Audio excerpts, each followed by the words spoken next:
Singapore is just 26 miles across. It's a tiny country with dozens of cultures. We're in one of the largest hawker centers in Singapore. You'll find Malay food. Hi, can I get one of the papaya? You'll find halal Indian food. What kind of food is this? Yeah, the chicken biryani, mutton biryani. You'll find local Chinese food. This is called a century egg. This shows the diversity that is Singapore.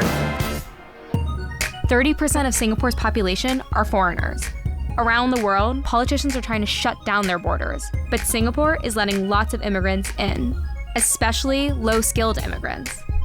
And it's working out pretty well for them. Immigrants clean this country. They raise its children. They build it from the ground up. And Singapore is clean, efficient, futuristic. It's kind of a financial utopia. If this is the promise of a more open border, why isn't everyone doing it? I'm Preeti Varathan. This is Quartz. Subscribe to our channel for more videos from us. Immigration is messy, and every country approaches it in a pretty different way. If you talk to economist Brian Kaplan, though, he'll tell you there's a best way. Economists call it open borders. The entire world is open to you for where you want to live. Open borders is the idea that anyone should basically be able to move and work anywhere in the world. To understand that, think about the European Union. The EU has open borders inside of itself. That means you can move from Poland to Portugal without needing a visa or work permit. What the EU doesn't have is open borders with the rest of the world. Right now, no place does.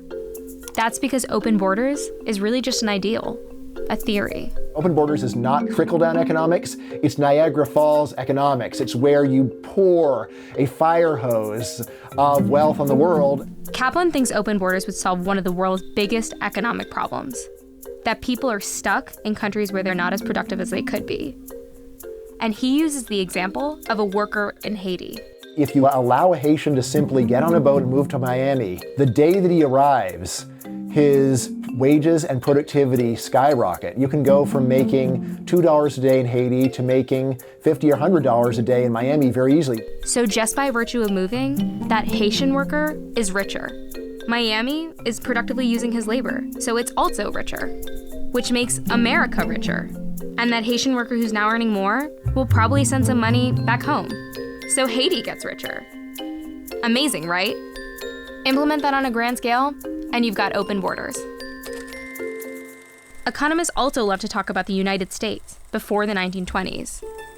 Back then, the US let almost anyone in. And Kaplan says the country benefited tremendously from it. If you take a look, you can see the US, as a result, became the world's richest and most powerful country. You can basically sum up open borders like this. When you let a lot of people in, your country prospers. Okay, as you might have figured out, this theory is not universally agreed upon. The big worry is that people lose their jobs to immigrants or see their wages fall. But economists have had a really hard time actually proving that. For instance, when 125,000 Cubans left for Miami in 1980, the city's workforce jumped by 7%. But economists found they didn't hurt local wages or jobs. And when hundreds of thousands of Soviet Jews fled for Israel, economists couldn't find any evidence that the flood of immigrants hurt Israeli workers economically. Singapore doesn't actually have open borders, but its entire migration policy is built on a very open borders-ish logic, that if you let workers in, your country benefits. For Charlie. Rose Sanchez is from the Philippines. She works full-time for this family and lives in their home. She's the worker Kaplan is talking about. A domestic worker in the Philippines makes only $2 a day. But Rose makes around $550 a month in Singapore. So there's a huge difference. Yes, there is. And that's just virtue of being in Singapore. Yeah. Working here for 8 years, I can say my life totally changed. How did it change? I have my own house, I have my own farm, I have my own motorcycle, my kids also in the good school. In Singapore, there are more than 965,000 low-skilled workers just like Rose, taking jobs Singaporeans don't want to do, and making more money than they ever would at home. Sounds great, right? But here's the truth about Rose, and about all low-skilled migrants in Singapore. She can't stay. A community that settles here would want to integrate more, would want to interact more with the existing population. Alex Au is an activist for the fair treatment of migrant workers. And he says the laws around those workers are set up to make it very, very hard for them to ever become citizens. We have a very efficient, fine-tuned system for choosing who comes in and who doesn't come in and how long they can stay and when they must go back out again. In Singapore, a lot of transient workers live in dorms, sequestered to the edge of the island. They can't bring their families. They can't marry Singaporeans without government approval. They can't even have children in Singapore. If they do, they're kicked off the island. This is one of the most pro-migration places in the world, and they've created a legally inferior class. We're very happy if Sunday come. Today is Rose's day off. Her friends are Filipino helpers too. They dolled themselves up to send photos to family back home, and then they head to Lucky Plaza. It's the lower budget mall on the Strip, and every Sunday, it turns into a bustling Little Philippines. Pretty much everyone here is a domestic worker. Do you feel like a Singaporean? No. Rose isn't assimilating because she knows she'll never be a citizen. I want to be a Filipino, and I want change that. And that's exactly what the Singaporean government wants. Rose and her friends don't fit with the government's idea of what the Singaporean identity is.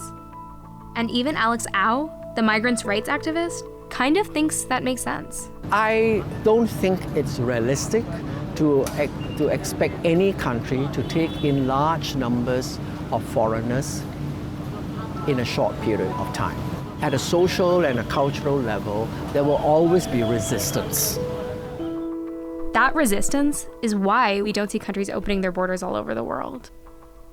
Even in a place like Singapore, a place that depends on its huge number of migrant workers, there's a fear of what would happen if they got to really become a part of the country.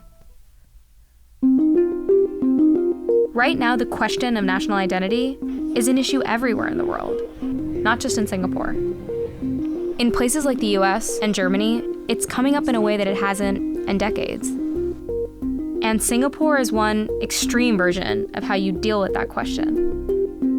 Economists make a great case for open borders, but they haven't solved the stuff that's harder to quantify. Culture, identity, the idea that where you're from matters.